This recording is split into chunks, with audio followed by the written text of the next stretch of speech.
What's up, YouTube? This is Too Raw for TV. Alright, so before I get into this video, I want to give a shout out to Melvin for his contribution to the channel. Alright, thank you a lot, Melvin, for your donation. And I want to thank everybody that has contributed to this channel over the past year and who has supported me on this forum, on YouTube, as well as on the Patreon. And your support means a lot to me. It really does. And I want to thank everybody that, has, given me words of encouragement. And, it really does mean a lot. And also I want to give a shout out to the LDBC, all right? The Lions Den basketball community. And, 2020 is almost over, thankfully. Just got a couple more months to trudge through this abyss of a year. All right, so look, man, number 7, I have Bob Cousy. I know somebody once said I'd be capping for Cousy, but look, I'm not necessarily saying I think that he's a better player per se than the point guards I have under him, but I think when you look at what he did in his era, I think that you have to give him the utmost credit for being revolutionary, a dominant player in that particular era, a pioneer, and for his accomplishments. All right. So Bob Cousy was born in 1928 in New York, and he grew up in the ghetto. That's right. Back then, the ghetto was filled with immigrants, Italian immigrants, Irish immigrants, Greek immigrants, and in Bob Cousy's case, French immigrants. His parents were from France. And in fact, Bob Cousy spoke only French until he was 5 or 6 years old when he entered school. And Bob Cousy began to pick up basketball, which became a more popular sport by that time, the 30s, the 40s. This was before the NBA. But you had little, basketball as itself as a sport was picking up popularity during the 1930s. And it caught Cousy's eye. The preeminent sport at that time was baseball, but basketball was picking up speed as a sport. That's why eventually you saw the NBA become a thing in the 40s. And that sport, appealed to Bob Cousy. He wasn't anything particularly special early on. He was cut frequently from his junior varsity teams. But there was a fortunate accident that happened when he was a preteen. I think he was 13 or 14 years old when this happened. He was playing in a tree. And look, they had PS4s back then, PS5s. They had cable TV. Ain't shit doing the house, so you go outside and play. So he was playing in a tree. Maybe KSSING at that time, I don't know. But he was playing in a tree and he fell out that motherfucker. He fell out that motherfucker and broke his arm. He broke his right arm. Probably because he was trying to brace himself with his right arm. So, being as most people, 81% of the public is right-handed or right-hand dominant, that put him in a liability because he dribbled with his right arm. He broke his hand, broke his arm, this whole shit. So, what Bob Cousy did was, while his right arm and hand healed, he learned how to dribble with his left hand. And this really became a blessing in disguise, because now he had become ambidextrous, which was very rare, very, very rare back then for a guy to be able to equally be as adept at ball handling with both hands.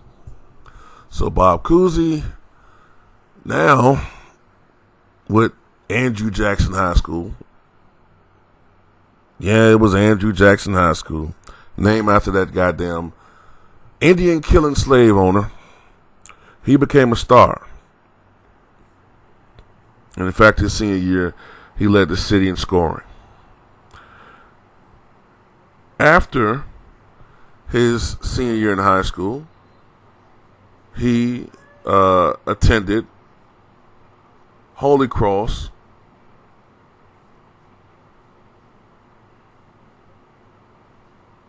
University, I believe it was called. And at Holy Cross, he became a star. He became one of the biggest college stars, actually. In fact, he was a 3-time All-American. And it was after this stint with Holy Cross that he entered the 1950 NBA draft. Now, initially, in the draft, he was chosen by a team at the time that was called the Tri-Cities Blackhawks. But he did not want to play with this particular team, all right? He did not want to play with them. And so soon he was picked up by the Chicago Stags. But this franchise folded soon afterward. So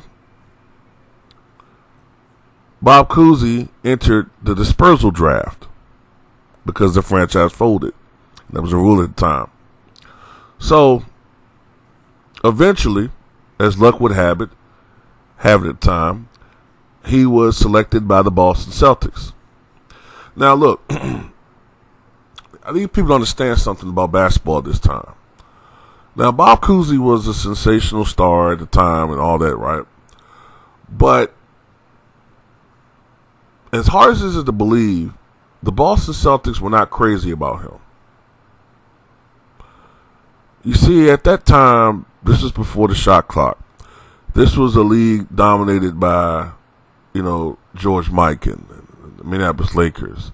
This was a league that I've told you before was a slow, plodding, it was a game that most of us would see as a snore fest. Average scores were like 60 something to 70 points a game. It was not a game that was friendly to a guy like Bob Cousy, who was flashy. Some people saw as a showboat. To me, Bob Cousy's game was definitely influenced by playing with black players. Okay? Let's just be honest. He had a street ball type game. Behind the back passes, you know what I'm saying? Just doing all types of crazy things with the basketball at the time that you didn't see at that time. Behind the back passes, no look passes, things that became standard fare and are standard fare now. That was revolutionary at that time. The things that Bob Cousy was able to do. And at the time, the new coach, who was Red Auerbach, he thought that Bob Cousy would be sort of a hot dog. You know what I'm saying? He'd be a hot dog, and he wouldn't know how to play within the flow of the game, and he wouldn't fit. Turn the ball over. It just wouldn't be a good fit. But actually, the opposite occurred. Even though this was still the NBA before the institution of the shot clock, his game, his mere presence, was a shot in the arm for the Boston Celtics. Now look, they weren't a championship level team yet, but they were something like, I would say they probably may have been the most exciting team outside of the Minneapolis Lakers to watch in the 1950s. And the reason why I say that is you could kind of make some comparisons, right, between the 2020 Houston Rockets and them, all right? Now, the first 6 years before Bill Russell got there, before Bill Russell was drafted in 1956, the vast majority of Bob Cousy's triple-doubles came at that time period. And that was because, and that's why I made the comparison with the Houston Rockets, they were a perimeter-orientated team. dominant team, I'll say. They were a perimeter dominant team led by Bob Cousy and Bill Sharman, who at the time was the greatest pure shooter in the NBA. So in some ways, Bill Sharman was the Steph Curry of his day. In fact, Bill Sharman routinely shot 40% from the floor. That doesn't sound like much today, but you got to also remember that in that era, the league average was like 33, 34, 35%. Bill Sharman was shooting 40, 42, 43% from the floor. That was phenomenal in that era. So, and they were a high scoring team for the time. But they lacked size. And that's why, they were always losing. They did not have that dominant big man. Bill Russell, of course, would more than fill that void when he was drafted. But earlier on, Bob Cousy was a phenomenal player, and he grew on Red Auerbach. And there was a 1953 playoff game where he set a record that still stands today, where he scored 50 points for the Boston Celtics. And that record no longer stands. That record was eventually broken by John Havlicek. And Ray Allen also exceeded that mark in 2009 against the Chicago Bulls in the playoff game. But the record that still stands is that Bob Cousy made 30 free throws in that particular game in the 1953 playoffs against I think it was the New York Knicks, as they were called the Knickerbockers at that time, right? But Bob Cousy was a sensational basketball player. And he truly established himself at that time as the best point guard in the NBA. And he won the All-Star Game MVP in 1954. And he began his streak of 8 consecutive NBA assist titles in 1953-1954. Now, one thing I want to say about the assist titles before I forget to mention this is he led it from 1952, 52, 53? I think it was 52, 53 to 1959, 1960.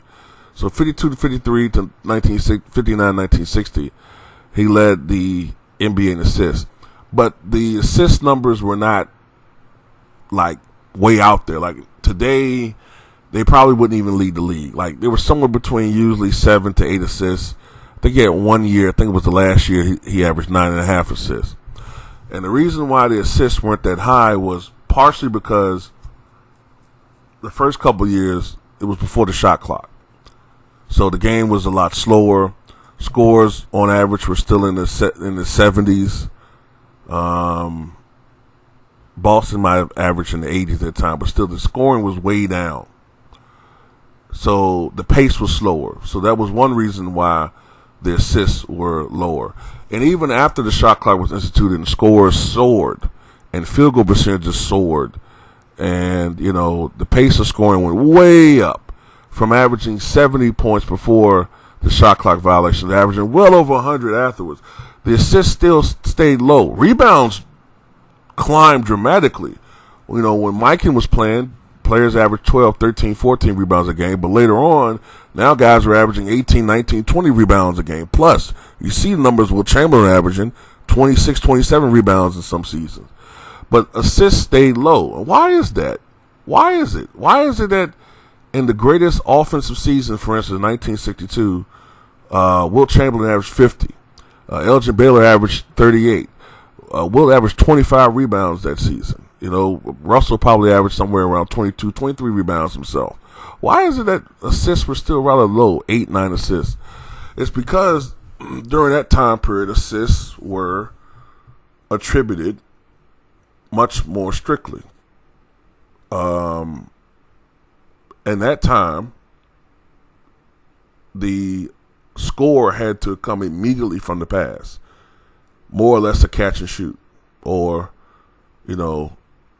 catch, lay it in. You know, it couldn't be any dribble. If you dribbled one time, it wasn't an assist. It had to lead directly to a score. Now, you know, the assist is pretty much an eye test. You know, if the pass comes, if the basket comes primarily from the pass, if the basket comes primarily from that pass, it's registered as an assist. Back then, it couldn't be any other movement from the player. It had to be directly a score. So, in today's world, guys like Bob Cousy and Guy Rogers and you know, Jerry West, Oscar Robertson, these guys would have a lot more assists in today's NBA. But when Bill Russell arrived in 1956, this added a totally new dimension to the Boston Celtics. A totally new dimension. Boston already been one of the highest scoring teams in the NBA. But now you have a guy like Bill Russell, who himself was, until Wilt Chamberlain arrived, the best athlete in the NBA. A great defensive player. You know, dominant rebounder, especially on the defensive end.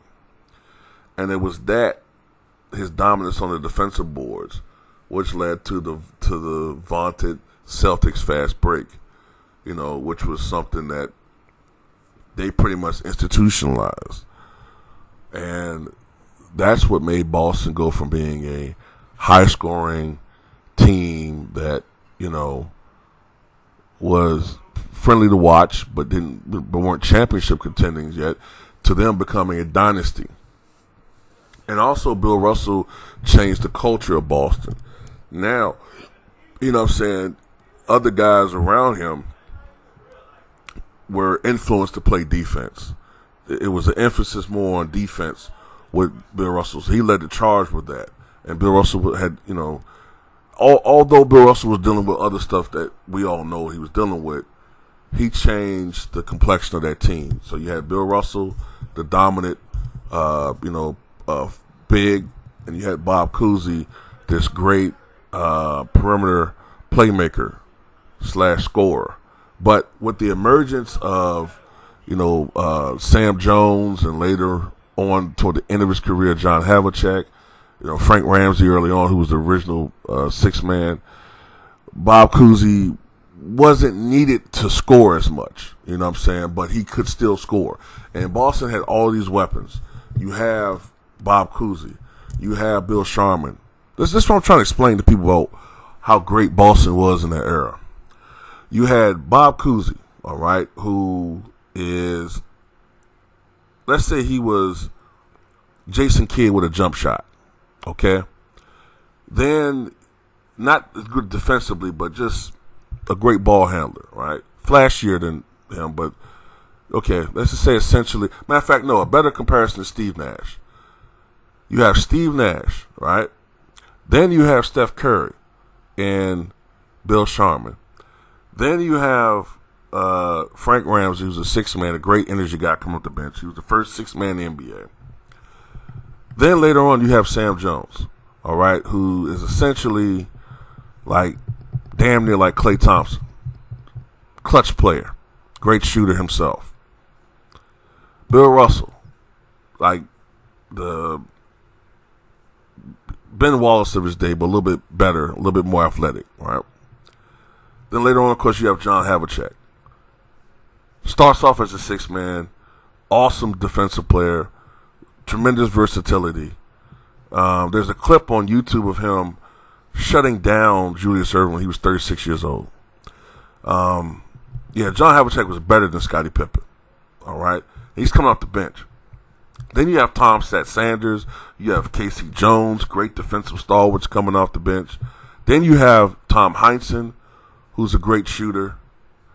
Who the fuck is going to beat this team? And there's no reason. That's why they were able to win so many championships. And look, I'm not trying to knock them or anything, but I'm just saying they were a super team to the infinite.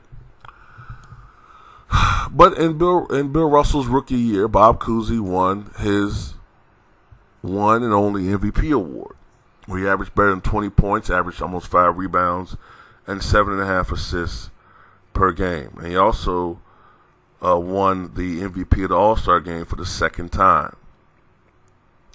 Bob Cousy would go on to win 6 NBA championships by the time he retired after the 62-63 season. Now, at the time of his retirement, Bob Cousy was considered probably the best point guard in the history of the NBA at that time. At that time, when he retired in 1963, I would say the best players in league history at that time in ranking would probably be, I'm talking about 1963, would probably be something like George Mikan, Bob Pettit, Wilt Chamberlain, Dolph Schayes, Paul Arizin, Joe Fulks would be up there, Bob Cousy, Neil Johnston. I feel like I'm forgetting some players. Maybe Richie Guerin would be in the conversation. Harry Gallatin.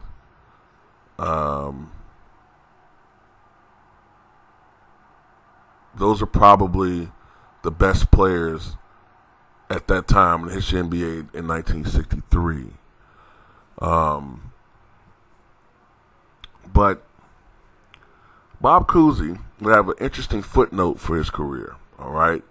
And that is that as the head coach of the then Cincinnati Royals during the 1969-1970 season, I don't know whether it was the need to still prove he could be a great player, seeing the new crop of point guards coming in at that time, you know, Earl the Pearl Monroe, Pete Maravich was a sensation in college at that time, soon to be in the NBA himself.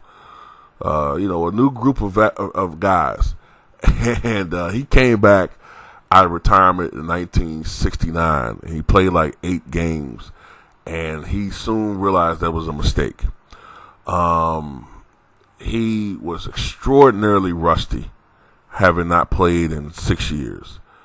And he could tell that these new group of point guards, Walt Frazier's another one, these guys were bigger, they were stronger, they were faster, and they were more athletic, and they had the ball handling ability that he had, and in cases with like Earl Monroe, even more so. So he soon retired. But that's not a knock on Bob Cousy. In his era, Bob Cousy was the premier guard in the NBA. All right? So, Bob Cousy's accomplishments. All right? For his career, he averaged 18.4 points per game, 5.2 rebounds, 7.5 assists per game. As I said before, he was a 6-time NBA champion with five consecutive championships coming between 1958-59 and 62-63. He won the league MVP in 1962-63. He won the league MVP in 1956-57. He was a 13-time NBA All-Star. Twice he won the All-Star Game MVP. He was a 10-time All-NBA First-Teamer, 2-time All-NBA Second-Teamer. 8 consecutive seasons leading the NBA in assists, second only behind John Stockton, I believe. He is on the 25th anniversary team, the 35th anniversary team, and the 50th anniversary all-time team that was back in 1996. I think the NBA should do a 75th anniversary team too. I think that's pretty. They should do that, right? That should be coming up. Next year, right? Next year will be the 75th anniversary, right? They should do that. They need to do it. They need to update the 50 greatest. You know what I'm saying? It's been long enough. His number 14 is retired by the Boston Celtics. Bob Cousy did win an NCAA championship in 1947. He was a consensus first-team All-American in 1950. Third team All-American, Associated Press 1948.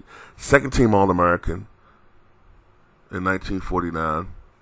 His number 17 is retired by the Holy Cross Crusaders. I couldn't remember the damn name when I said university earlier. And President Donald J. Dickhead awarded him the Presidential Medal of Freedom Award. I think it was in 2019. Bob Cousy is currently the oldest living Hall of Famer, and he was inducted, I believe, in 1971 in the Naismith Memorial Basketball Hall of Fame. Number 7 all time, my opinion at least. The Houdini of the Hardwood, the Bob Cousy. Also had a cameo in Blue Chips with Nick Nolte back in 1994, Bob Cousy.